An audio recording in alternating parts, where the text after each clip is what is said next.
Hi. Welcome back. ఇప్పుడు వరకు మనము డిఫరెంట్ సెట్స్ ఆఫ్ కాన్సెప్ట్స్ అయితే చూసాము. ఈ రోజు మనం చూడబోయే కాన్సెప్ట్ ఏంది అంటే GPT for all. So Surendra, ఏంటి జీపీటీ ఫర్ ఆల్? ఎందుకు దీన్ని మనం యూస్ చేస్తాం? ఇన్ జనరల్గా ఇది ఏంది అంటే ఓపెన్ సోర్స్ సాఫ్ట్వేర్ ఎకోసిస్టము మీ లోకల్ మెషిన్లో ప్రైవేట్గా ఎల్ఎల్ఎంని రన్ చేసుకోవడానికి దీన్ని వాడతారు. అంటే ఇప్పటి వరకు మీరు ఎల్ఎల్ఎంస్ ఎట్లా యాక్సెస్ చేశారు? క్లౌడ్ బేస్డ్గా వయా ఇంటర్నెట్ ద్వారా అన్నీ యాక్సెస్ చేసాం. ఈ జీపీటీ ఫోర్ని ఒక్కసారి మన సిస్టంలో కాన్ఫిగర్ చేసుకుంటే మీ లోకల్ మిషన్లోంచే మీరు మొత్తం కమ్యూనికేట్ చేసుకోవచ్చు. ఆ ఎల్ఎల్ఎం మోడల్స్ని మొత్తాన్ని కూడా మీ సిస్టంలో డౌన్లోడ్ చేసి పెట్టుకుంటాం కాబట్టి నువ్వు ఫర్దర్గా ఈ పర్టికులర్ దాన్ని వాడడానికి నీకు ఇంటర్నెట్ నెసెసిటీ కూడా అవసరం ఉండదు. ఓకే. దీని నుంచి ఏ kind of manual test cases రాయొచ్చు, నీకు ఏమైనా రిక్వైర్మెంట్ డాక్యుమెంట్ ఉంటే అట్లా సమ్మరీ చేసుకోవచ్చు, టెస్ట్ కేసు జనరేట్ చేయొచ్చు, ఏమన్నా చేయొచ్చు. ఇది డెస్క్టాప్ బేస్డ్ అప్లికేషన్. అన్ని ఆపరేటింగ్ సిస్టమ్స్కి like Windows, Mac, Linux OS అన్నిటికీ సపోర్ట్ చేస్తుంది. డైరెక్ట్లీ నువ్వు దాన్ని డౌన్లోడ్ చేసుకుని నీ సిస్టంలో కాన్ఫిగర్ చేసుకుంటే నువ్వు వాడుకోవచ్చు అనమాట. సో జనరల్గా మనకు వచ్చే ఒక క్వశ్చన్ ఏమొస్తుంది అంటే, సురేంద్ర ఇప్పటివరకు నేను అన్ని కో పైలట్ అని, కర్సర్ AI అని, లేకపోతే చాట్ జీపీటీ అని ఇన్ని వాడుతున్నాను కదా.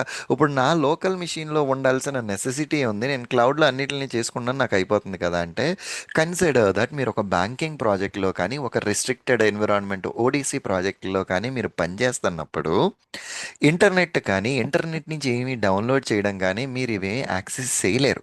అలాంటి సిచ్యువేషన్స్లో మీ సిస్టంలో కనుక జీపీటీ ఫర్ ఆల్ కనుక డౌన్లోడ్ చేసుకుని మీ ఐటీ టీంతో ఇన్స్టాల్ చేసి పెట్టుకోవడం వల్ల ఏఐ ఫీచర్స్ అన్ని మీ సిస్టంలో వాడుకోవచ్చు అన్నమాట. అండ్ మోర్ ఓవర్ ఇదంతా కూడా దీంట్లో జరిగే కాన్వర్జేషన్ అంతా మీ సిస్టమ్ లోకల్లోనే జరుగుతుంది అండ్ ప్రైవేట్గా జరుగుతుంది. ఇదంతా కూడా మీకు క్లౌడ్ బేస్డ్ డివైసెస్కి ఎక్కడికి కూడా కమ్యూనికేషన్ జరగదు, which it self means it's a safe మాట. అండ్ ఇదన్నిటికంటే ఒక మేజర్ బ్యూటీ ఏంటి అంటే ఇది ఓపెన్ సోర్స్లో నువ్వు ఎట్లాగైనా సరే డౌన్లోడ్ చేసుకుని దాన్ని నువ్వు యూస్ చేసుకోవచ్చు. సో దీనికోసం మనం ఇక్కడ ఏం చేస్తున్నాం అంటే జీపీటీ ఫర్ ఆల్ డౌన్లోడ్ అని నేను సెర్చ్ చేశాను. Okay. So the first one నేనైతే క్లిక్ చేశాను. So it's navigating to this page. And here depending on your operating system మీరు డౌన్లోడ్ చేసుకోవచ్చు. నాది మ్యాక్ ఆపరేటింగ్ సిస్టమ్, నేను దీన్ని డౌన్లోడ్ చేసుకున్నాను. డౌన్లోడ్ చేసుకున్న తర్వాత డబుల్ ట్యాప్ చేసి రెగ్యులర్ ఇన్స్టాలేషన్స్లోనే మనం దాన్ని ఇన్స్టాల్ చేసుకోవచ్చు. ఓకే. సో రెగ్యులర్ ఇన్స్టాలేషన్స్ ఎట్లాగైతే రెగ్యులర్ ఫైల్స్ ఎట్లా అయితే మనం ఇన్స్టాల్ చేస్తామో the similar way we just need to install it. And installation అయిపోయిన తర్వాత నా అప్లికేషన్ ఫోల్డర్లో జీపీటీ ఫర్ ఆల్ అనే యాప్ వచ్చింది. నేను దీన్ని లాంచ్ చేశాను. ఓకే. జస్ట్ దీన్ని లాంచ్ చేశాను. సో అది ఇన్స్టాల్ చేసేటప్పుడు రెగ్యులర్గా couple of confirmation models, confirmation pop-ups అడుగుతుంది. ఆ స్టాండర్డ్గా కన్ఫర్మ్ కొట్టడము ఓకే చేస్తే కనుక ఆటోమేటికలీ ఇన్స్టాలేషన్ అయిపోతుంది. అయిన తర్వాత మనం ఫస్ట్ టైం దీన్ని ఓపెన్ చేసుకున్నప్పుడు ఇక్కడ ఫైండ్ మోడల్స్ అని అడుగుతుంది. Find model. సో ఇప్పుడు మనకంటూ ఒక మోడల్ ఉండాలి, అప్పుడే కదా దాంతోనే అది ఆ డేటా నుంచి అది రిట్రీవ్ చేసుకుంటుంది. సో ఇది చూడండి, బేసికలీ ల్యామా 8 GB అని ఉంది, ల్యామా 3. సో నేను ఇక్కడ ఏ మోడల్స్ అయితే చూస్ చేసుకోవాలి అంటే ఏ మోడల్ని అయితే నేను లెస్ మెమరీ ఉంటుందో ఆ మోడల్ని నేను డౌన్లోడ్ చేసుకోవాలి. సి బేసికలీ ఇదేదో ల్యామా 3.2, it does has about 2 GB memory. So నా సిస్టంలో లిమిటెడ్ మెమరీ ఉంటే సరిపోతుంది. సో అందుకని చెప్పేసి నేను 2 GB ఉన్నదాన్ని నేను జస్ట్ డౌన్లోడ్ అని క్లిక్ చేసా. ఆటోమేటికలీ నాకు అది డౌన్లోడ్ అయిపోయింది. సో ఇక్కడ ముందర డౌన్లోడ్ ఉంటుంది, మనం సక్సెస్ఫుల్గా డౌన్లోడ్ చేస్తే అది రిమూవ్ అవుతుంది. సో మనం ఒక మోడల్ని అయితే ఫస్ట్ వేసేసుకున్నాం. మోడల్ని మనం ఇన్స్టాల్ చేసుకున్న తర్వాత ఇది హోమ్. ఇక్కడి నుంచి నువ్వు చాట్ చేయొచ్చు, నీ దగ్గర ఏమన్నా డాక్యుమెంట్స్ ఉంటే ఆ డాక్యుమెంట్కి సమ్మరీ జనరేట్ చేస్తుంది, ఇవన్నీ చేస్తుంది. ఇప్పుడు ఫస్ట్ స్టార్ట్ చాట్. సో ఈ చాట్లో ఏం చేద్దామంటే ఇక్కడ నీకు ఎన్ని అయితే మోడల్స్ ఉంటాయో అన్ని మోడల్స్ వస్తుంది. ఇప్పుడు మనం ఒకటే మోడల్ ఉంది కాబట్టి I'm just going with the same model. So ఇక్కడ okay, load the default model.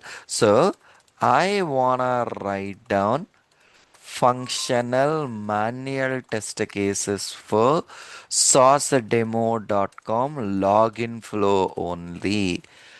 I don't want any performance or a security test cases. I need a maximum of 6 test cases only. While creating test cases, I need test case description, steps, okay, test case description, steps, expected result, priority, all these fields, that's it అండి. So నాకు ఇట్లా కావాలి అని చెప్పేసానని మనకి దానికి ఇచ్చాను. So ఇదిగో నీ 6 టెస్ట్ కేసెస్ ఇట్లా ఉంటాయి అని చెప్పేసానని I want to login. So ఇట్లా మొత్తం నా టెస్ట్ కేసెస్ అన్నది డీటెయిల్డ్ టెస్ట్ కేసెస్ అన్నది ఇది జనరేట్ చేస్తుంది, ఇంక్లూడింగ్ ప్రయారిటీ. సో ఈ టెస్ట్ కేసెస్ని మనం ఇక్కడి నుంచి ఫర్దర్గా మన యొక్క యూనో జీరాలో కానీ దేంట్లోకైనా సరే మనం మూవ్ చేసుకోవచ్చు. బట్ అల్టిమేట్లీ మనకి ఇది టెస్ట్ కేస్ క్రియేషన్ అన్నది జరిగింది. సో ఇక్కడ ఈ టెస్ట్ కేస్ క్రియేషనే కాదు, ఇది లెట్ ఇట్ కంటిన్యూ. సో ఇక్కడ ఈ టెస్ట్ కేస్ క్రియేషనే కాదండి, ఇప్పుడు మనం దీన్ని యూస్ చేసుకుని మన డాక్యుమెంట్స్ని దానికి ఇచ్చి ఆ డాక్యుమెంట్స్ రివ్యూయింగ్ పార్ట్ కూడా మనం చేసుకోవచ్చు అన్నమాట. ఫర్ సపోజ్ డాక్యుమెంట్స్, నా ప్రాజెక్ట్ డాక్యుమెంట్స్ అని, let me create it. 1 second, let me see where exactly this folder is. Okay, so 1 second, ఇది ఎక్కడ ఉందో ఒక్కసారి just 1 second, let me find this particular path, get info. ఇది ఎక్కడ ఉంది అంటే బిన్లో ఉంది ఇది project documents. Okay, so let me put this folder back. Okay, let me put this project documents అన్న ఫోల్డర్ని నేను సెర్చ్ చేసి, so you know show in an enclosed folder, put back. So ఇప్పుడు నా డాక్యుమెంట్స్లో ఈ ఫోల్డర్ వచ్చింది. సో ఆ ఫోల్డర్ లోపల నాకు UC 231 అని ఒక రిక్వైర్మెంట్ ఉంది. సో ఇది ఎప్పటిదో పాత ప్రాజెక్ట్ రిక్వైర్మెంట్ మన దగ్గర ఉన్నది. దీని గురించి మనకి 1% డేటా కూడా తెలియదు. ఇట్లా మన ప్రాజెక్ట్కి సంబంధించిన బంచ్ ఆఫ్ రిక్వైర్మెంట్ డాక్యుమెంట్స్ ఉన్నాయి. ఈ డాక్యుమెంట్స్ అన్నీ ఆ ఫోల్డర్లో పెట్టేసాం. మన హోమ్లోకి వచ్చి లోకల్ డాక్యుమెంట్స్ని సెలెక్ట్ చేసి డాక్యుమెంట్స్ని ఒక కలెక్షన్ కింద ఇవ్వాలి నువ్వు. సో హియర్ నేను ఇక్కడ ఏం చేస్తున్నానంటే ప్రాజెక్ట్ డాక్యుమెంట్స్, ఈ డాక్యుమెంట్స్ అన్నీ మనం ఒక ఫోల్డర్లో పెట్టుకున్నాం కదా. సో డాక్యుమెంట్స్లో ప్రాజెక్ట్ డాక్యుమెంట్ని సెలెక్ట్ చేసా. అందులో ఉన్న మొత్తం డాక్యుమెంట్స్ అన్నీ ఇక్కడికి ఒక కలెక్షన్స్ కింద వచ్చేసినాయి అండి. ఇవి రెడీ టు యూజ్ అంటుంది. ఇప్పుడు చార్ట్లోకి వెళ్ళి ఈ చార్ట్లో, సో ఇదిగా ఇది చూడండి, మొత్తం 6 టెస్ట్ కేసెస్ ఇందాక జనరేట్ చేసేసింది. That's perfectly all right. ఇప్పుడు న్యూ చార్ట్ క్రియేట్ చేసుకుని ఈ న్యూ చార్ట్లో నా మోడల్ని సెలెక్ట్ చేసుకుని ఇక్కడ ఈ లోకల్ డాక్యుమెంట్స్లో మీరు అప్లోడ్ చేసిన ప్రాజెక్ట్ డాక్యుమెంట్స్ అన్నీ కూడా మనం దీనికి పుల్ చేసుకుంటున్నాం. ఓకే, సో ఇది chat, 1 second, chat. Okay, so here local documents, project documents నేను సెలెక్ట్ చేసుకున్నా.